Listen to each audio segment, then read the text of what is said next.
मनापासून आभार मानतो।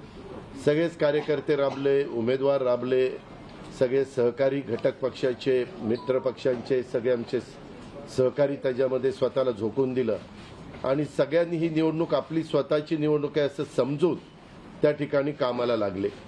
आमच्या ज्या योजना होत्या योजनांच्याबद्दल बरेच थोडीशी चेष्टा मस्करी करण्यात आली, आम्हाला त्याच्यामध्ये दोष देण्यात आला, आमची थोडंसं टीका टिप्पणी करण्यात आली की राज्य कंगाल केलं, अमुक झालं तमुक झालं।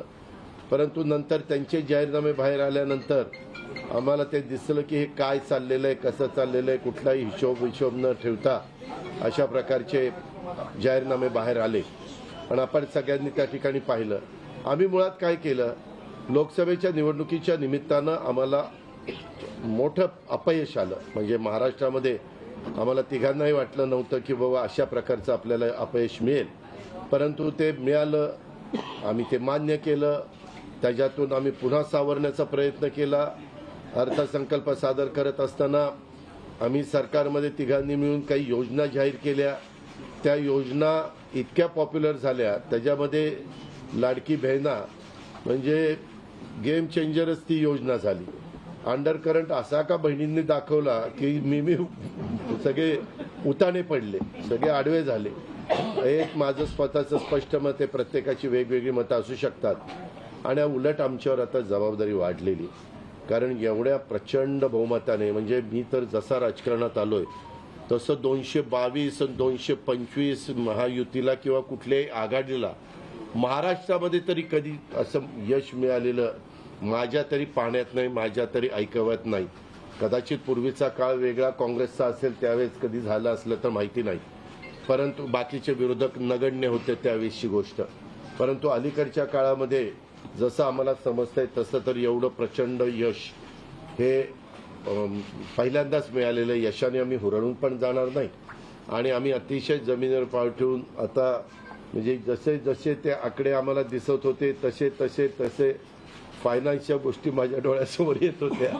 मी देवेंद्रजींना पण फोन केला तेव्हा म्हटलं देवेंद्रजी खूप काही काम करावं लागेल। एकनाथरावजींना पण तसं सांगितलं की फार आर्थिक शिस्त आपल्याला त्याच्यामध्ये आणावी लागेल आणि आम्ही आणू। त्याच्यात आम्हाला हे नवीन नाहीये, आम्ही सगळे अनुभवी माणसं, आम्हाला त्याच्यामध्ये कुठली काही अडचण नाही आणि शिवाय आमच्या पाठीशी केंद्र सरकार आहे, तो आम्हाला खूप मोठा एक आधार आहे, एक आमच्या पाठीशी एक मोठा भक्कम अशा प्रकारचा भरोसा आहे आणि त्याच्यामुळं ह्या सगळ्या ज्या काही गोष्टी झालेल्या आहेत, आता विरोधक टीका करतात की बाबा बॅलेट पेपरनी घ्यायला पाहिजे होतं, मग बॅलेट पेपरने लोकसभेला पण घ्यायला पाहिजे होतं। लोकसभेचा निकाल लागला की तो बरोबर आणि इथला निकाल लागला की बॅलेट पेपर यायला पाहिजे, मग मशीन काय ईव्हीएम बरोबर नाही, असं नाही चालत। आता झारखंड पण आमच्या हातनं गेलंच ना, आम्ही कुठं काय म्हणतो, ठीक आहे, त्या जनतेने कौल दिलेला आहे तशा पद्धतीनं महाराष्ट्रातल्या विशेषतः महाराष्ट्रामध्ये बऱ्याचदा आपले जे 6 रिजन आहेत ना, मराठवाडा, विदर्भ, पश्चिम महाराष्ट्र, कोकण, मुंबई, अशा सगळ्या वेगवेगळ्या रिजनमध्ये, नाशिक, सगळीकडेच तुम्ही बघितलं तर सगळीकडे महायुती जोरात चालली। असं कुठं नाही की मागच्या वेळेस कसं झालं, आम्हाला झटका दिला तो मराठवाड्याने दिला, आमची एकच जागा त्यावेळेस भुमरे साहेबांची आली संभाजीनगर सिटीतली, बाकीकडे सगळीकडे आम्हाला दारुण पराभवाला सामोरं जावं लागलं आणि तसं ह्यावेळेस झालं नाही। तुम्ही जर अंदाज घेतला तर सगळीकडेच चांगल्या प्रकारे महायुतीला यश मिळालं। काही जागा गेल्या त्या फार थोड्या मतांनी त्या बाबतीमध्ये गेलेल्या आहेत, असंही चित्र। आणि मीडियावाल्यांनो, मला एक तुम्हाला इलेक्ट्रॉनिक पण आहे, प्रिंट पण मीडिया आहे, मला एक कळत नाही, तुम्ही खऱ्या बातम्या देत चला ना, जे खऱ्या देत नाही त्यांना मला म्हणायचं तुम्ही बाकी सगळे खऱ्या बातम्या देतात त्याच्याबद्दल दुमत नाही, पण मी टीव्ही चालू केलं आणि अजित पवार पोस्टल बॅलेटमध्येच मागं, मी विचारतोय तिथं फोन करून, ते म्हणले नाही दादा आपण पुढे आहे। आता माझं लीड 1,02,000 मताधिक्य मी मिळवलंय आणि खुशाल तुम्ही दाखवताय अजित पवार मागं, अजित पवार मागं। मग काही जण म्हणलं का रे असे दाखवतायत, टीआरपी त्याच्याशिवाय वाढत नाही। अरे तुमच्या टीआरपीला आम्हाला का मातीत घालताय, आमची का बदनामी करताय। त्याच्यामध्ये मी नंतर पुन्हा अधिकाऱ्यांच्याकडनं माहिती घेतली की नक्की पोस्टल बॅलेट किती झाले, पोस्टल बॅलेटमध्ये पण आम्ही पुढे होतो आणि रेग्युलर मतदानामध्ये पण पुढे होतो। सांगायचं तात्पर्य की बाबा तुमच्यावर सगळ्या चॅनलवर जनतेचा एवढा विश्वास आहे म्हणजे विश्वास नाही ते सकाळच्या 9 वाजताच्या भोंग्यावर विश्वास नाही, पण बाकीच्यांवर फार विश्वास आहे.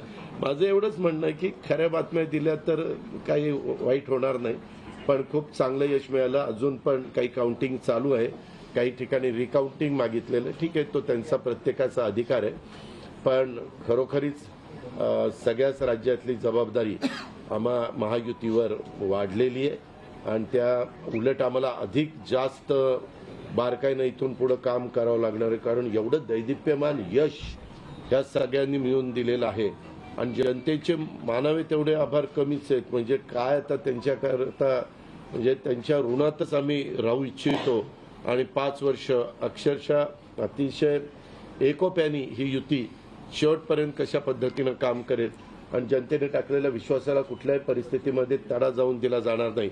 अतिशय चांगल्या पद्धतीनं राज्याच्या सर्वांगीण विकासाच्या करता जसं आम्ही विकास हा केंद्रबिंदू मानून पुढे गेलो, तशाच पद्धतीचं काम हे इथून पुढच्या काळामध्ये देखील महायुतीच्या वतीनं त्या ठिकाणी चालेल, अशा प्रकारची खात्री मी आपल्या पत्रकार मित्रांना पण देतो आणि आपल्या मार्फत महाराष्ट्रातल्या तमाम जनतेला देतो. पुन्हा एकदा मतदार बंधू भगिनींचं, सर्वांचं, मीडियाचं, इलेक्ट्रॉनिक प्रिंट सर्वांचं मी मनापासून आभार मानतो, मनापासून धन्यवाद देतो. धन्यवाद.